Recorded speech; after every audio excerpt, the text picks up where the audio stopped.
Hello and welcome to Arvid and Tyler Catch Up. I'm Arvid. I'm Tyler. Let's catch up. Let's catch up. Yeah. We've been off air for a week, I guess. Like we missed a Mm, week hmm because and that's what we said from the beginning with the podcast. We're going to take time for ourselves when we need to. And the mm, podcast will be done the week after. And this is one of those occasions. I'm really happy about this.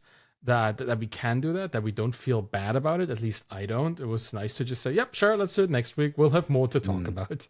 That was really hmm fun. So let's get into these 2 weeks that we've been spending not doing this podcast and just talk about all the things that happened. Why don't you start? I think you were out and about. Is that right?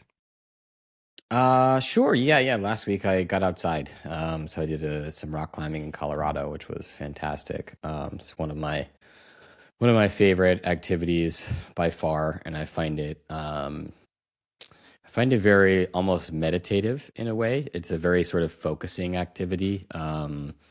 Sort of a thing that I don't get it just from like going to the gym, lifting weights or running. I feel like my mind can still kind of run in the background while I'm doing those things, but there's something about being several hundred feet up in the air that really just shuts off everything. And so that was super helpful, super re-energizing. Yeah. So that was great. And then work-wise, I think, just been really settling into doing a lot of the actual work of investing. So meeting with lots and lots of founders, working through, some of their situations and things like that. It's been pretty interesting. Would say that I don't know if we want to talk about it or not, but like there's been a lot of founders that are in slightly sort of sticky situations, it seems like. A lot of folks who kind of not accidentally, but they raised a chunk of money in the last 2 years when money was getting thrown around.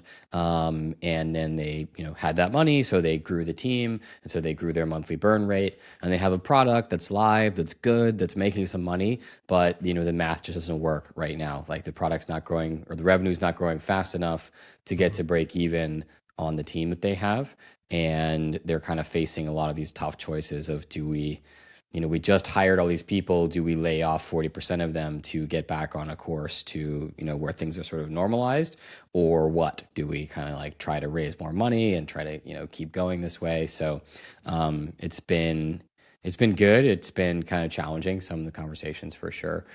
Trying to figure out, okay, great founders, great business, how do we make this all kind of work?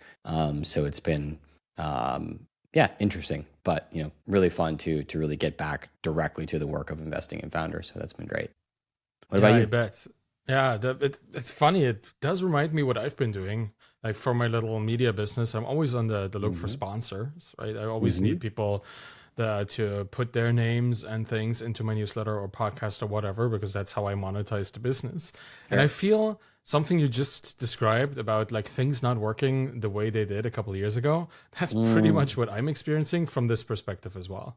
I've had a yeah. chat with Danielle over breakfast this morning, and we were also talking about like how just the purchasing decisions of people are very different now. Like there used to be a time where people would put ads for all kinds of things and all kinds of campaigns all over the place, right? You would have these direct conversion purchasing ads that are fairly common. Like people click on it, you convert, you get paid, something like that, or the person in whose property it is gets paid, hmm and those are the only things that people are still spending money on. But other things like Mm, just awareness ads, brand awareness ads, or just even supporting somebody to get some kind of recognition in the community, all these things, all these kinds of sponsorships, they're gone. And I've mm, been struggling to find the same quality of sponsors that I did in the past for this reason. Because I don't hmm want my newsletter or my podcast to be full of click this link to make this worthwhile for me. Right? I want hmm this company, this person supports the Bootstrap founder or the projects that I'm working on, and therefore you should also support them. That's the kind of sponsor that I want. But that is hard to measure. And in an economic downturn, anything that is hard to measure is not interesting because now you really mm, need to make every cent count. Right. So I see a lot of sponsors, particularly from India. That's something that I've noticed, like companies that are either headquartered or heavily outsourced to India, they are super, super interested in numbers. And if those numbers aren't what they thought it would be, they pressure you. They try to pressure you into things. Like, I'm not gonna divulge too much about this, but they want more for free because their expectation Oh, wasn't met. Right? That's oh, kind of where this is going. So that has not happened over the last couple of years, but now I see more and more of this because they have to report to somebody, they have to show right. numbers, and if they don't, they have a problem. And in an economic downturn, losing your job over numbers you didn't create and it didn't have Mm, nothing to show for, that becomes an existential risk. So people get easily frustrated and quite easily into the kind of pushy, pressury mode. So that's what I've been noticing, and that's what I've been doing mostly over the last couple of weeks. Obviously, I've been writing and recording and that kind of stuff. Had nice conversations with lots of cool people, but the biggest thing that I've been constantly doing was lining up sponsors for the months to come because that mm-hmm. is usually takes some time to get that set up. So that has been it's a very active selling period for me because I have to still sell people in a placement, right? Even though I Yeah. think 50% of my sponsors just come in organically through Twitter and connections, but the rest of the slots I have to sell. And I've noticed that very strongly that the quality of what people want is very different from the quality that it used to be a couple of years ago. Hmm. How do you think about, I'm curious about this because I've, observed a bunch of these kind of independent media businesses, but I've never actually sold sponsorship slots like this. And it's always wondered to me, like, how do you assess the value of using uh, that real estate, if you will, to just promote your own products versus other people's products? In a newsletter where I wouldn't already do that, that would probably be a good idea. But I already have like a little or not so little image with all my products in my newsletter itself. Not as much on the Hmm. podcast, but it is good real estate for me just to ramble on about my own stuff because nobody's limiting me to what I can and cannot say on my own show or in my own Sure. newsletter. So that is definitely great. But I feel just as much as I don't want to oversaturate people with ads in general, I don't want to oversaturate them with just my stuff. Right. And some, Mm, if not all of the time, the sponsors that I find are services that I either use myself or have strong ties to the founders in many ways. So it's kind of a community service that gets compensated because I mm, get something out of it because I get to highlight somebody who's in the industry in the community with us, with me, and with my readers. I guess my readers get something out of it because it tends to be a really really useful thing. Other things that wouldn't be as useful, I don't allow to get into the sponsor slots. And for the sponsor, obviously they get both the readership to see what they do, and they get the kind of reputational attachment to my brand. So it's kind of the mm. win-win-win situation that I'm trying to go for. And if I wouldn't do this, I would have just just a win-win situation. It would just be They're pretty good too. me. And it would be kind of cool, but I again don't want to oversaturate people with the same ad all the time. I know that this probably would work and I would get a lot of conversion there more than I already have, which I'm fine with. I don't think I need to push it more. What I want for my products in particular, particularly for my books and my course, is that people talk about it because they consumed it and it helped them. I Mm, don't want to push it in front of people who don't need it, right? Because that's the worst when people buy something they don't really need. And I don't have that pressure. And I would rather it be recommended by somebody who actually found use in it, and then I amplify this. So mm, that's my philosophy to advertising in my own newsletters. I sometimes do when I don't fill a slot. I often just put my own stuff in there. But mm-hmm, when I do fill a slot, it also enables me to build a relationship with a potential client. I consider myself kind of an agency that places mm, ads or sponsorships or whatever you want to call it in media, which is also mine. And I know that if I double my readership over the next year or two, the potential compensation for a placement also doubles, if not gets higher, because of the network effect that comes with this. So yeah. it is also relationship building with potential customers that have a net benefit in the future for me. Mm-hmm.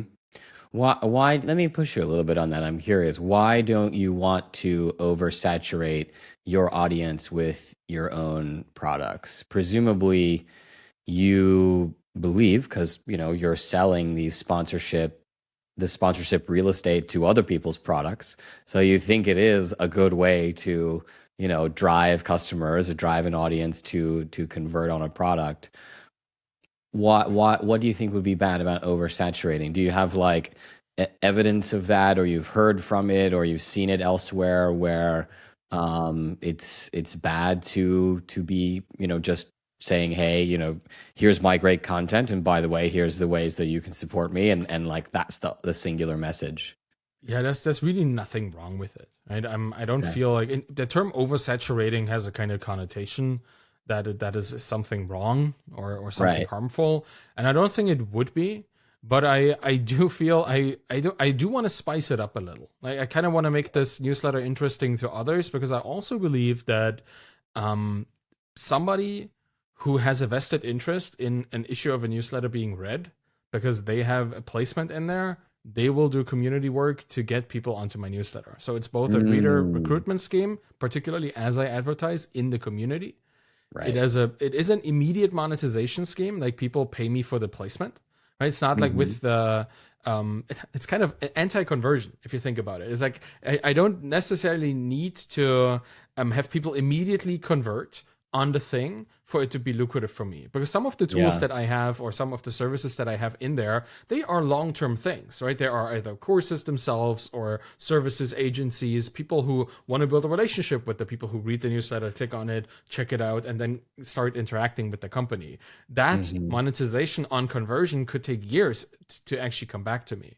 But it Right. is immediate monetization that pays the not so low ConvertKit bills and all the things around it that the media business creates in terms of expenditure. So Sure. it's a nice way to immediately monetize the product. You're absolutely right that if I really spent a lot of time and energy on turning this sponsor slot into, hey, here's more of me that you can purchase and then you have a lot, that would also not be a bad idea. Let me rephrase Mm, this. That would be a great idea. So that I think that yeah. I can definitely try this. The thing is, you know what? This is one of those things where bias comes into play, because I think it's yet again the loss aversion bias. Because if you make, and Mm, I think I'm somewhere between 2,000 and 4,000 a month, depending, right? If you make that right into your bank account from somebody else in like a hmm. billable form, that is money that is right there.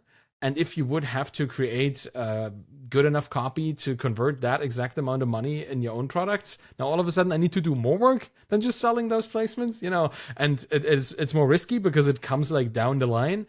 Thanks for sharing the questions, because it makes me think like, why not? It's kind of where Yeah. I'm at right now.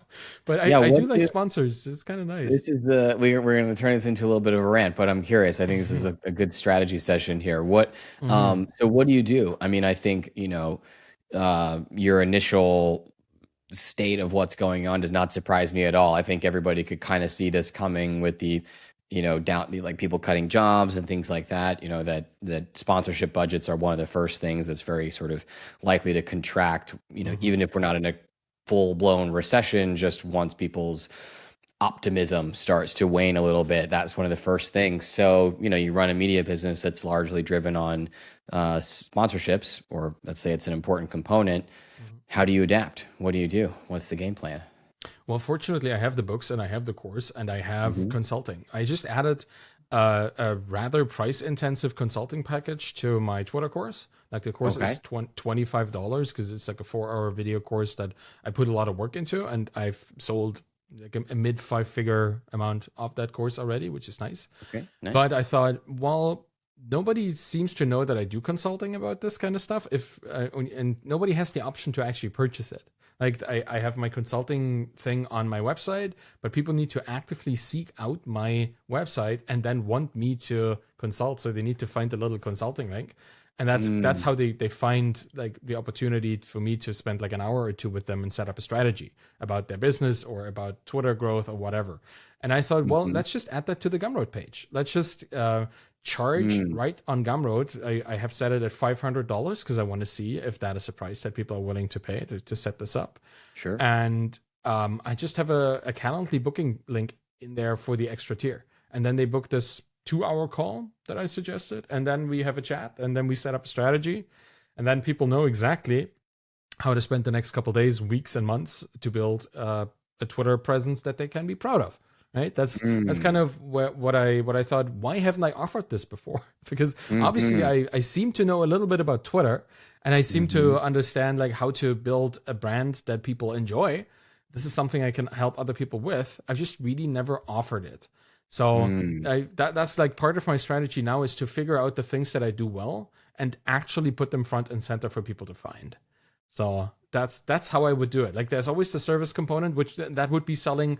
I don't know, selling my time is that's always kind of tainted as a phrase. But what it actually is selling a result. I'm selling Sure. people a result of a 2 hour call, right? You Mm-hmm. come in, you don't know what to do, you have 2 hours with me, and then you know what to do, and that's what you pay for. So Yeah. that's what that service in particular is. But with the books and the course itself, I have a pretty solid income distribution.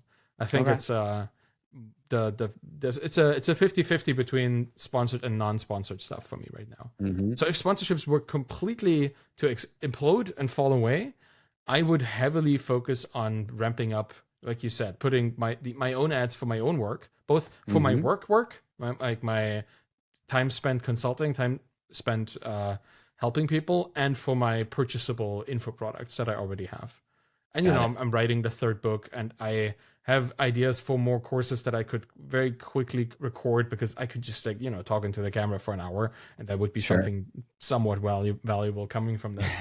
So that's my strategy would be to diversify the info products and service products, and then try Okay. to figure out a way to establish long-term sponsorships that I don't need to constantly renegotiate. That's a big deal Mm-hmm. too. Like that's one of the things that bothers me between this is that people book one or two because they're not sure because they don't have the budget. It's not like with MicroAcquire last year where they had effectively a year-long weekly sponsorship with me. Right, that was Mm-hmm. great. But now Mm-hmm. they also have a constrained budget, so Mm-hmm. that is not happening at the moment. So yeah, I'm kind of Mm. that's what I'm looking for in terms of sponsors. A perfect sponsor is somebody who negotiates with me for a long period of time. We figure something out. I make really cool content. I make a video, and all these kind of things, and then we just consistently bring that message home. That's what I would look for. That the weekly, daily sponsor hunt that I've been doing over the last couple of weeks just drains me. It's all this. Mm. You always have to kind of manage expectations, and people haggle over $100 or something. It's just, yeah, Sure. it's really Yeah. don't like it. I like that idea. I think maybe I can generalize a little bit as a counter recessionary strategy for businesses. I think I use this term. The vegetarians are going to cringe massively, but for some reason, somewhere, I got this idea of like using all parts of the buffalo. It's like referring to like the Native American tradition of, you kill a buffalo and you use every single thing out of it to turn it into, all kinds of tools and clothes and food and all this sort of stuff. And I think like that's a good mindset going into this kind of environment, which is, when things are all just like going great, you kind of just you don't optimize things, especially on the revenue side of things. You get one or two things out there and they're all just working and you move on to the next thing or you just keep going. Now's a good time to really look and say, okay, is it time to price test? Is it time to add pricing tiers? Is it time to add a services component to this sort of thing? Is it time to be, like you said, okay, I'm selling my time. Okay, when everything is going great, you can just say, I don't sell my time, move on. But now's the Mhm. time to get a little bit like, okay, like maybe we should sell our time a little bit. You Mhm. really start to look at, okay, I have a customer, I have an audience, I have a product, and how can I make sure that I'm getting kind of the maximum juice out of this squeeze? Versus just relying on that kind of top line growth of just like more people coming in buying the thing off the shelf. I think that's a really good strategy. So yeah, layering that stuff in. I think we're seeing it in SaaS businesses as well, where they have the same mentality of like, no, we have this, Yeah. self-serve SaaS business, and now it's time to really consider like, hey, maybe you should do some, high-priced consulting and enterprise tier that actually is more hands-on, all that kind of stuff. So yeah, I like that a lot.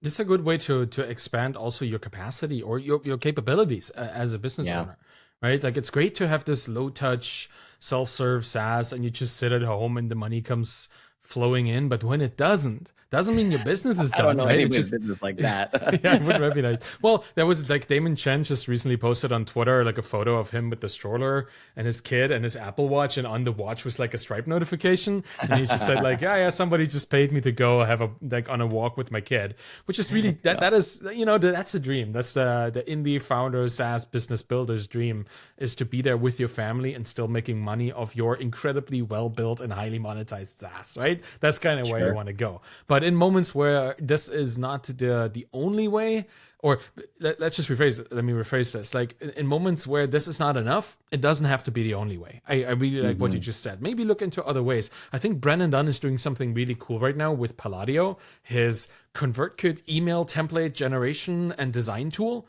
It's really nice. I use that for my own emails there. Like I didn't even know that existed. That sounds very cool. I think it's palladio.dev, Palladio or something like that. Cool. So it's effectively it's an email builder that is specifically targeting ConvertKit users because it has their liquid text substitution, the tags and stuff, liquid HTML, whatever that's called. Like he's been doing ConvertKit from the start. Sounds like a great sponsor, Brandon. If you're yes, listening. and I have the email draft open already. Like that, I've seen ConvertKit sponsor other emails, so I'm just gonna have to talk to Nathan here. But yeah, the idea is that this was just a self-serve kind of email builder that you could then copy and paste right into ConvertKit for all your email newsletters or marketing emails or whatever. It's really cool. But he has figured out there is potential. There's way more potential around it, because why not have a designer do your email design for you on Palladio? And he's currently working with Nick, who does my thumbnails. He's my designer. Of course, he has way more clients than just me, but he's working for me. And now he is working with Brennan on making Palladio a kind of multi-pronged SaaS business. Has the low touch, gonna do it yourself kind of thing, and it has the very high touch. You get your dedicated designer to design your templates and figure everything out for you. And I love this idea, not only because two people I really like are involved is always great, but the fact that you can take a SaaS business that runs pretty well, it's a pretty profitable from what I know, and turn this into a bespoke creation system that is also highly monetizable and involves the skills of a real human being that are just specifically applied to one situation. What a great idea. And yet another person gets involved in the product and makes it more valuable. It's really, really cool. And I think this is something that I predicted about 2 years ago. I wrote a blog post basically talking about how like we're going to start to see the decline of what I call like empty SaaS, right? Where you just like open it up and it's like, here's the raw tools to start making your stuff, right? And it's kind of like the onus is completely on the user to figure out how to use the tool, figure out how to get from, this empty software product to the actual job they want done.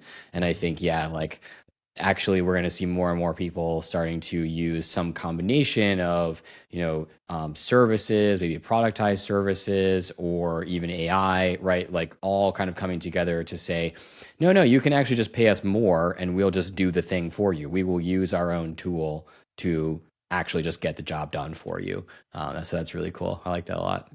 Yeah, me too. And it involves humans more, which is always nice, right? There was this time when everything SaaS was kind of pointed at complete automation, and nothing is ever going through the hands of a human, which because of scalability mostly, right? Like if you can automate everything away, then you just like pay some more money to, I don't know, AWS or something, and all of a sudden you support like 50 times the amount of customers.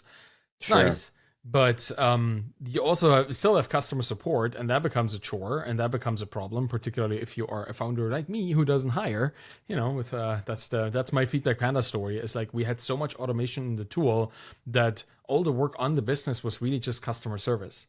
Like there was no need for anything else, and that is not necessarily the most enjoyable thing, because it always has this, and it was enjoyable. That's the thing with our customers. It was just enjoyable because they were teachers, but they were frustrated teachers, right? And you don't want to interact with anybody frustrated, at least not every single day.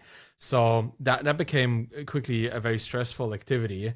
And not saying that having more people involved in the process would have made customer service any less interesting, for lack of a better word, but it certainly it shouldn't be the only thing that happens in a business that involves people.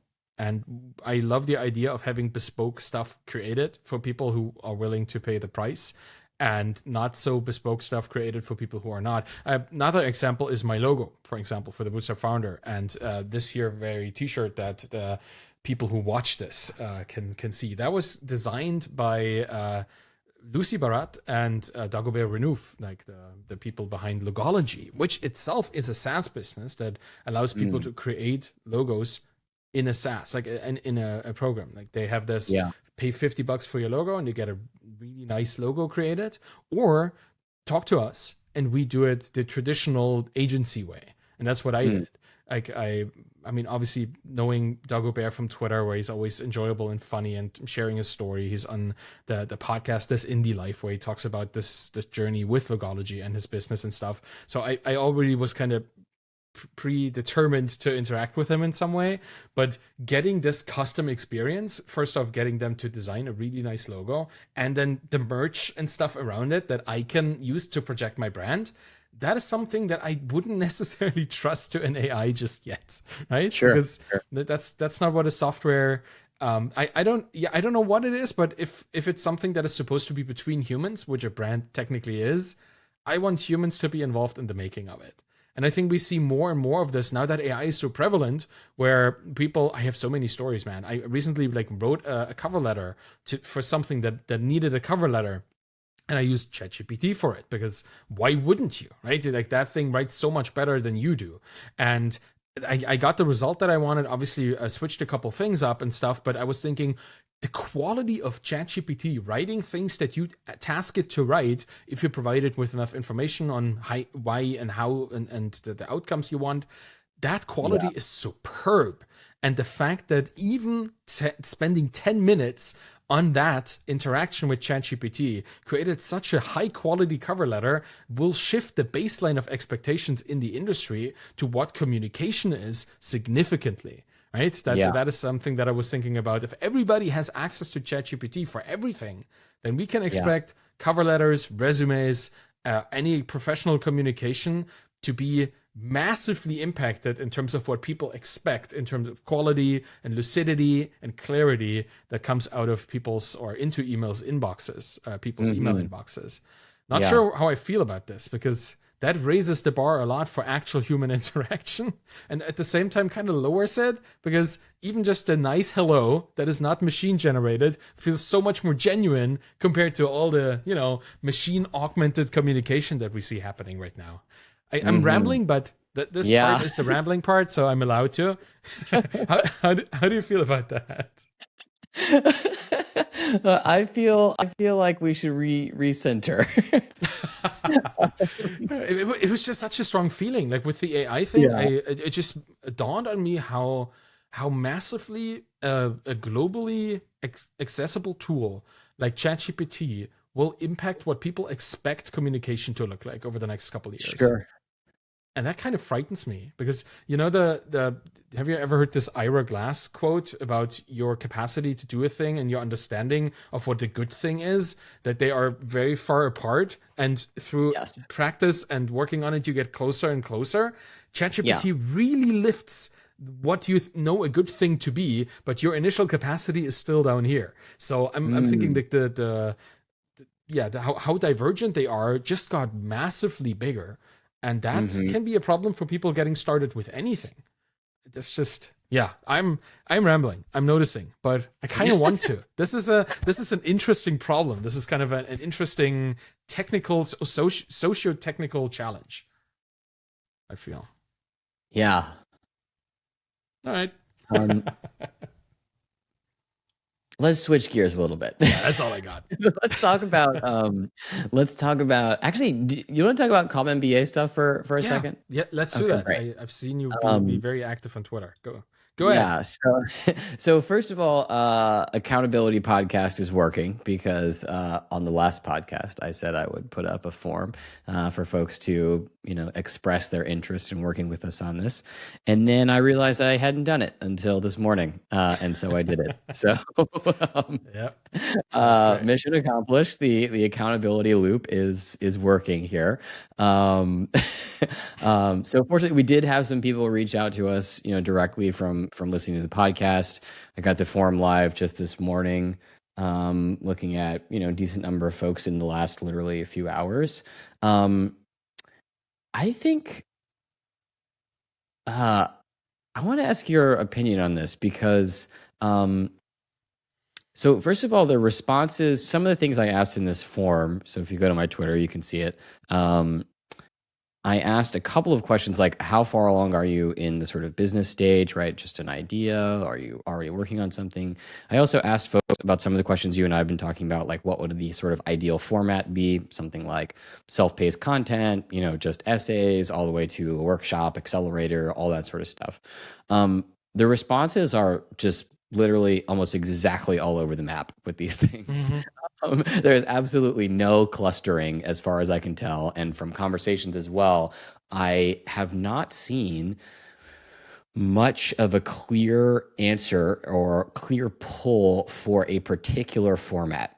And I think I'm wondering if we have been sort of, as in you and I, have been framing the challenge of this incorrectly. I think we kind of came at this with like, oh, we have tons of great content, either actually produced or things that we've kind of written on or around about or had tons of discussion on. All we have to do is just kind of like figure out exactly how to package it up in a way people like. And we kind of treated that second half as like the sort of easy part. We'd do that in public. We'd ask people. We'd like maybe Yeah. run one or two experiments and we'd figure that out. We didn't have to think too hard about that. I'm kind of thinking that maybe that is the hard part of actually Mhm. like people don't necessarily know what format is going to be the most motivating and effective for them. And yeah, they read our tweets and they know there's good stuff there, but they don't know what the answer is. And I'm kind of thinking like maybe this is something we can't just I don't think we've exactly been doing this, but I feel like we've sort of like build in public outsource this, right? Like in the sense of you might be like, what's a good name for my, new blog, right? And you just like get some good answers there. Maybe we just have to take a bet and like make a decision ourselves and do the work up front to make it ready and then put it out there. Yeah. Yeah. How do you I think about feel that's kind of where I'm at as well, that? Okay, knowing good. having had conversations with people that showed similar results. And people, Yeah, that's the thing. Generally, people don't know what they need. They only know what they want, but they don't know what they need. And sometimes they want not what they need, and like it's complex. It's a complicated thing.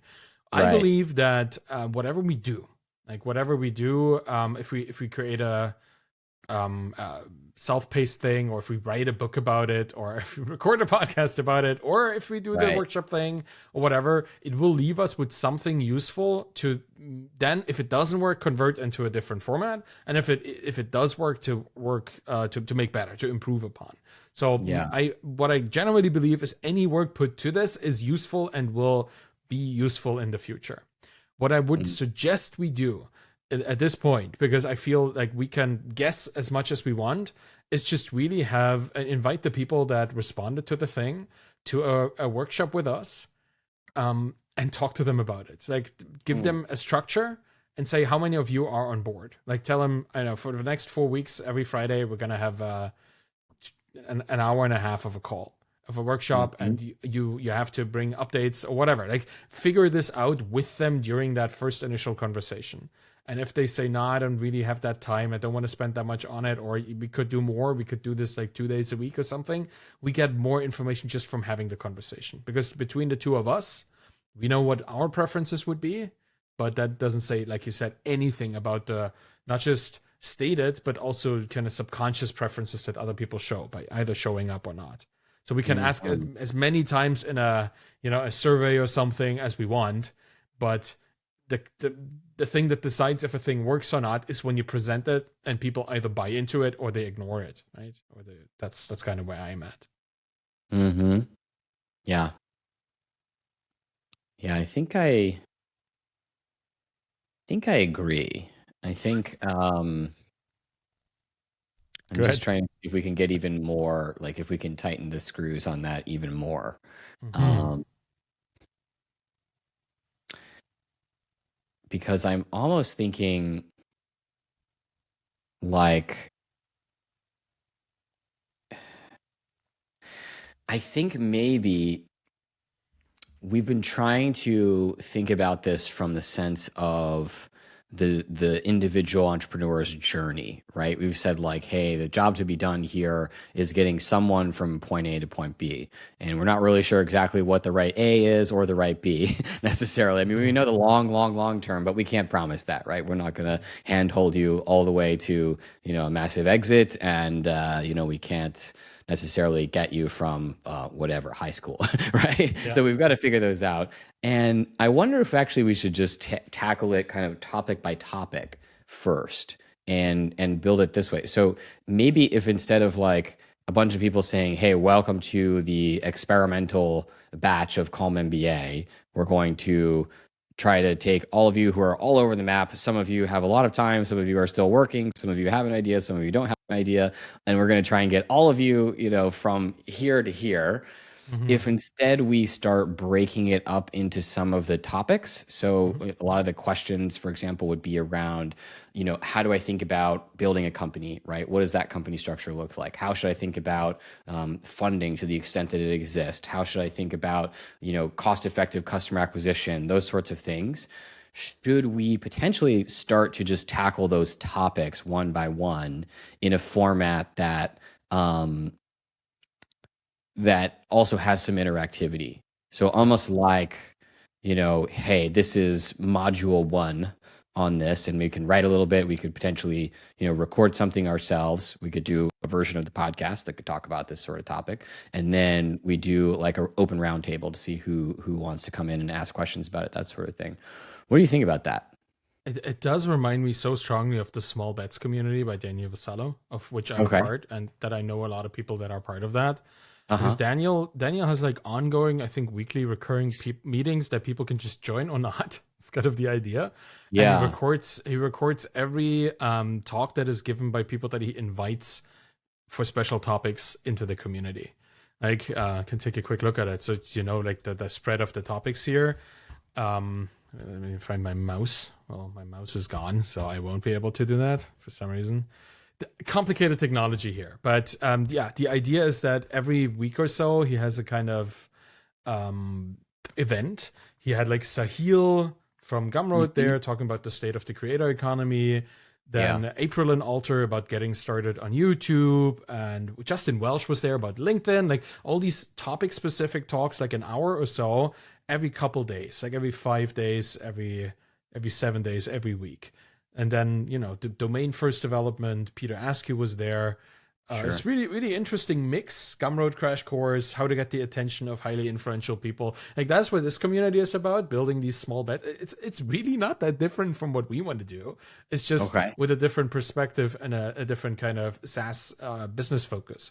But so the Mhm. idea is he has this community that consists of a website that he built where people log into. They pay to be able to access that community. It has a Discord where people just form community by being present there. And then it has Mhm. these recurring events where, it's like a weekly catch up or a weekly introduction into the community that is live. And then these other events that are effectively recorded as lessons, individual sessions around a certain topic. This is Mm. something we could just copy one on one and it would probably be quite useful depending on how much we charge for access. If we do like free access for a couple beta testers or something like this. Right? Mhm. It feels like the community aspect creates this kind of cohort like feeling. And if we, and I do have that time, spend some time administrating and keeping some control over the community, which is going to be interesting, then Mhm. that can be empowered for people to help each other. The recordings of sessions with cool people is something we had planned anyway, so that Right. might be something that is really helpful for people in the moment as either a live recording or something we organize with them and then edit into something useful. That could also be kind of two different things.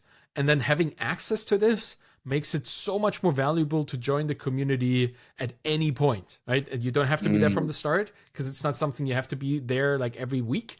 You can skip a week or two, do your thing, and then watch the recordings of what happened during that week. It's just kind of a self-paced but real-time effort. So I think that could marry the two ideas. And with that community, we have a pretty successful example in the reality of our field. Like if yeah, people know what this is. sure. Yeah. Okay, cool.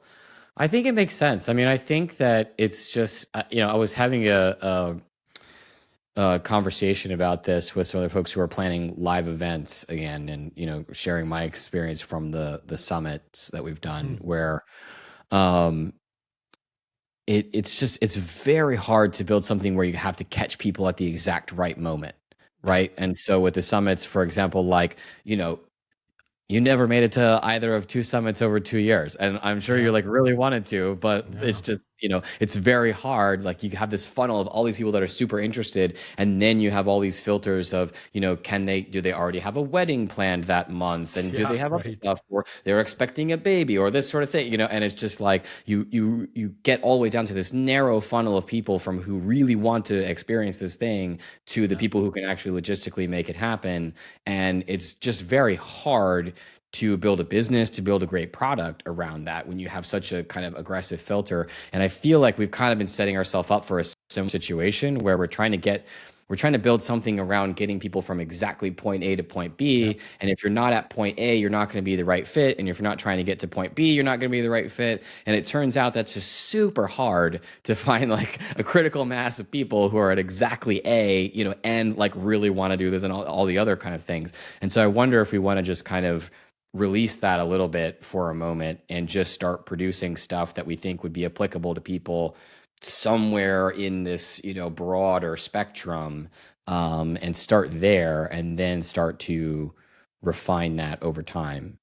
How do you I feel like about that? this idea. I like that because if you think about it, like from this vantage point, we are kind of boxing ourselves in quite a bit by Yeah. trying to find exactly the right people to do the exact right 4 or 8 weeks of step taking to get to result B.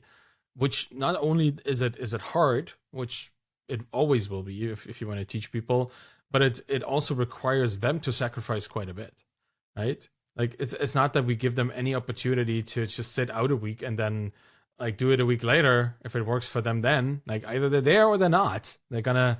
gonna miss the interactive part, and which is why I thought of the small bets thing, because there is an interactive part every week where people can like join in and do Q&A. That would be Mhm. effectively what we would do, right? We would have a either we record a thing live or we produce it beforehand and then publish it in a live session and have an active interactive Q&A session at the end of it. The interactive Q&A session is what people tune in for in sync, and the thing that we record is async by nature and is consumable in an async nature. We could even turn like that's the great thing about this idea. I'm getting very excited about this. The great thing about having this kind of async catalog is that with every new thing you create, you kind of create a bigger product outside of it. You create the absolute like video based compendium that with now transcription technology available and like outtakes and small segments available, snippets that you can pull out of this, you can create a searchable video database of content.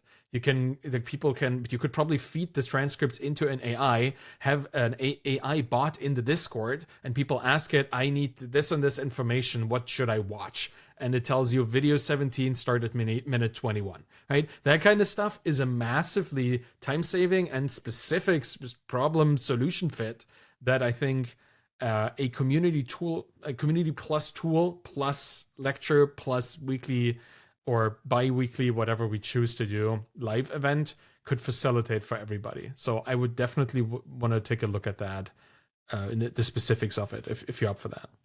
Yeah, why don't we set as our kind of, deliverable between now and next time? You tell me if this makes sense. Hmm. Maybe like an 8 to 10 week sort of roadmap. Okay. Hmm. So like what does this thing look like from launch? What Yeah. is the physical instantiation of it? In terms of, is it a forum? Is it a live thing? Is it a pre-recorded? Is it Q&A? And then the topics that we would want to sort of dive into for the first 10 weeks. Yeah. And we can basically look at it and see like, okay, is this going to be a useful starting place or not?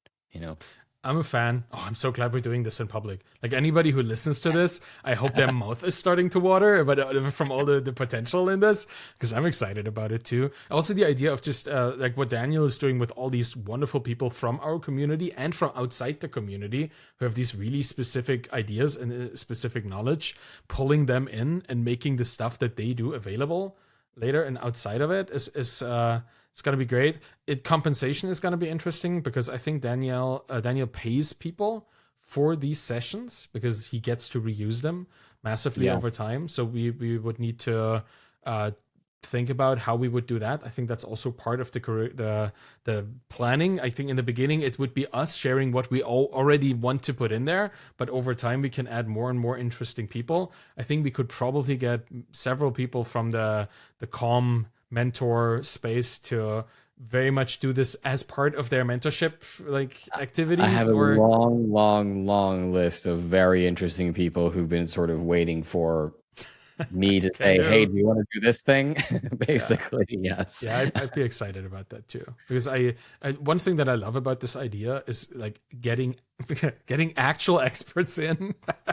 No dig at you or me, but like having people that really, really know something be in front Sure. of people who really need it, and not just Yeah. us, but everybody else who really can bring something to the table. That excites me. I'm gonna talk to Daniel about this cool website he's been building. Like he's effectively built a little tool that houses the parts of the community that are not on Discord, like all the recordings and all the event planning, the calendar, and a Sure. directory of people in the community, which is also kind of cool. I wonder how he built that, and I wonder if he's willing to give that away. I'm gonna have a chat with him about this because Okay. that would be an interesting software project to not have to completely build by hand.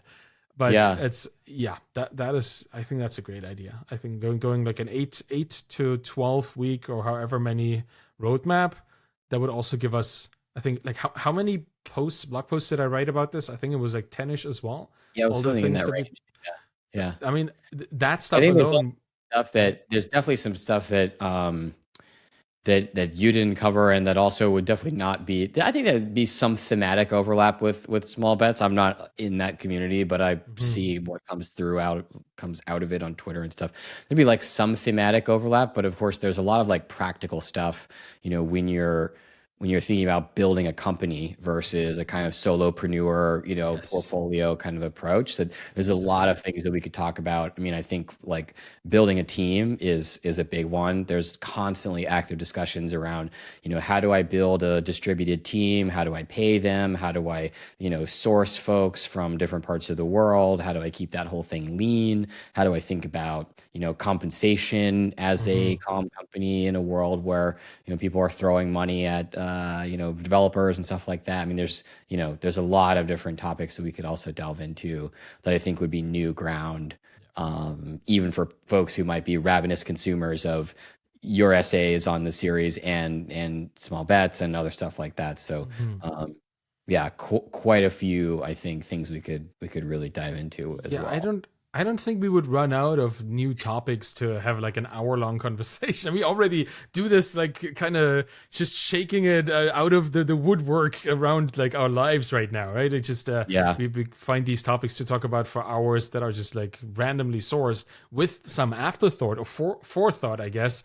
This could probably be even more like yeah, specific in helping people. Yeah, I like that. We have stuff for years. That's how I feel about this and it's an evolving subject too, which is great. Like we can constantly like update the stuff we're talking about and adjust it to the reality out there. I hope that in a couple years from now we're gonna have like the big money sponsorship spenders coming back, not just for my sake, but for the whole sure. creator economy, right? Where people can now finally do the thing they wanted to do and not like try to grab every single cent that they can find along the way.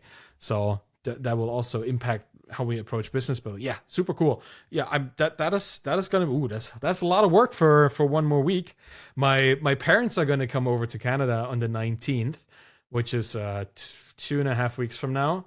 It's going to be Okay. hilarious. They don't speak a word of English, so that's going to be so much fun. Having them here, I'm looking forward to that. But I'm just going to tell you this because that means from around the 19th to like 10 days later, I won't be much available for many different things. We might still.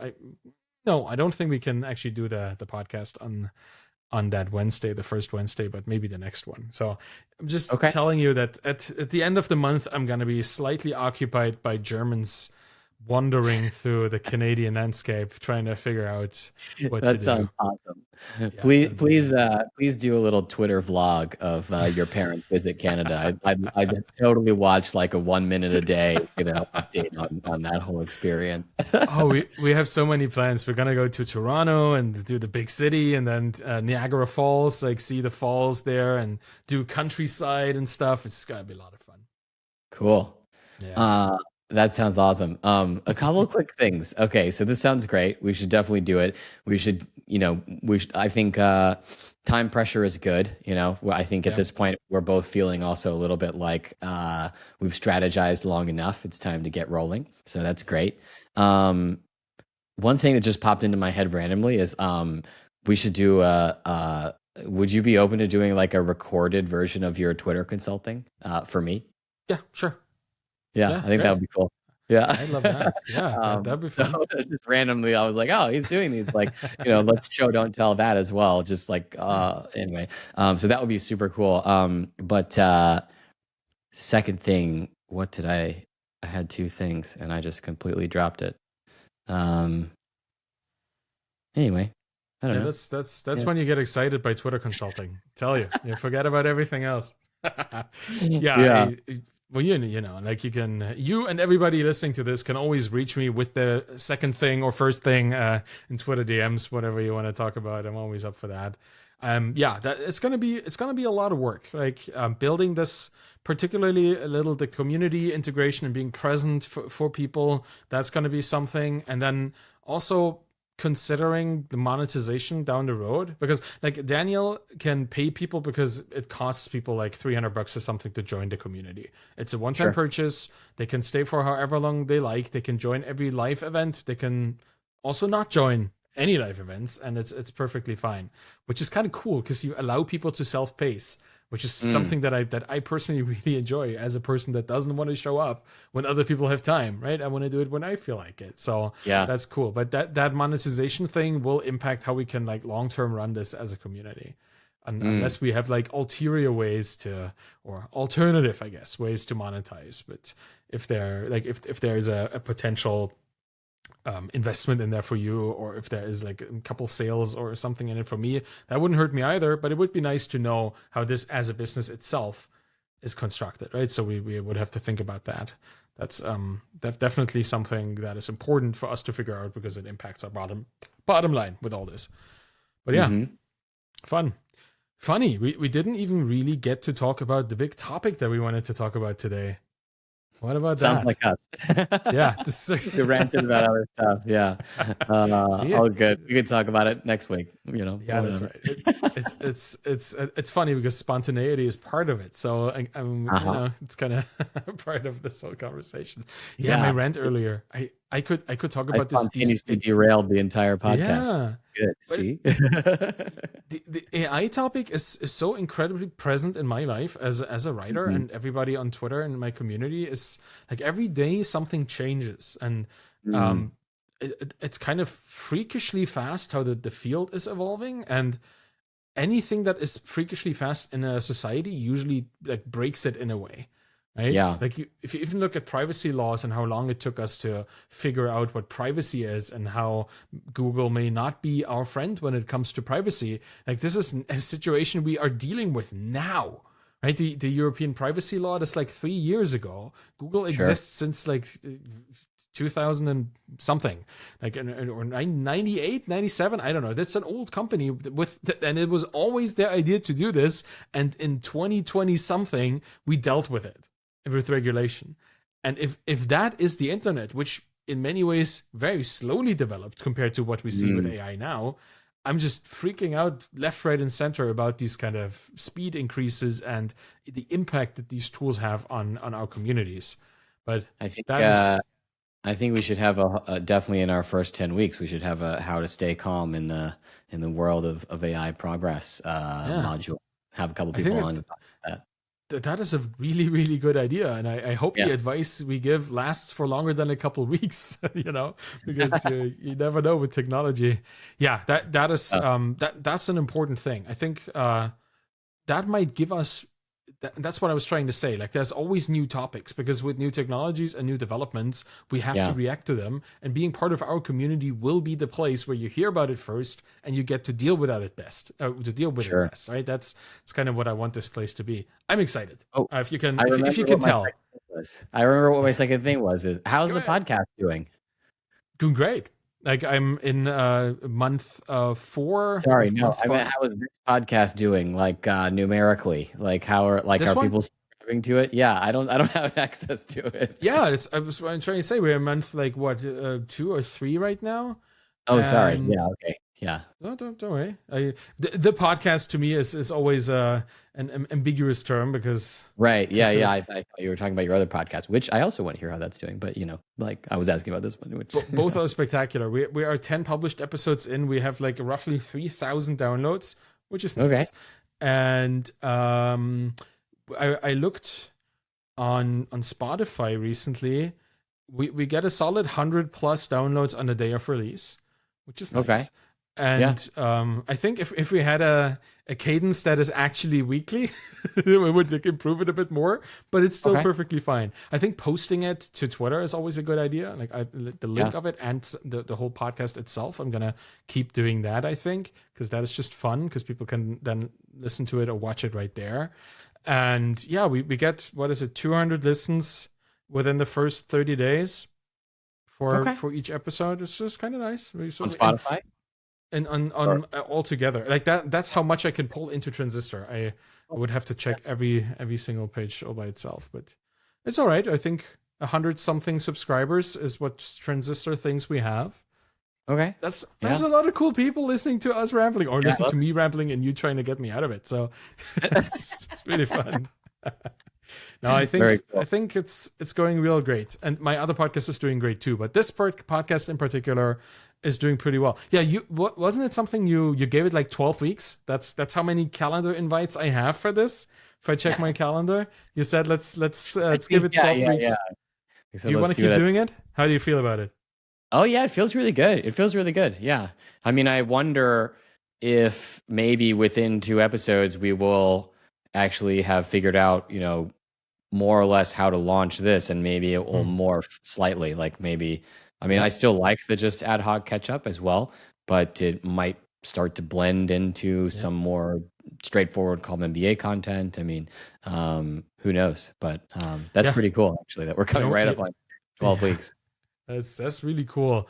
We should we should force people who join the Com MBA to listen to the first 11 or 10 episodes of Oh, this show to even get to the content. How about that?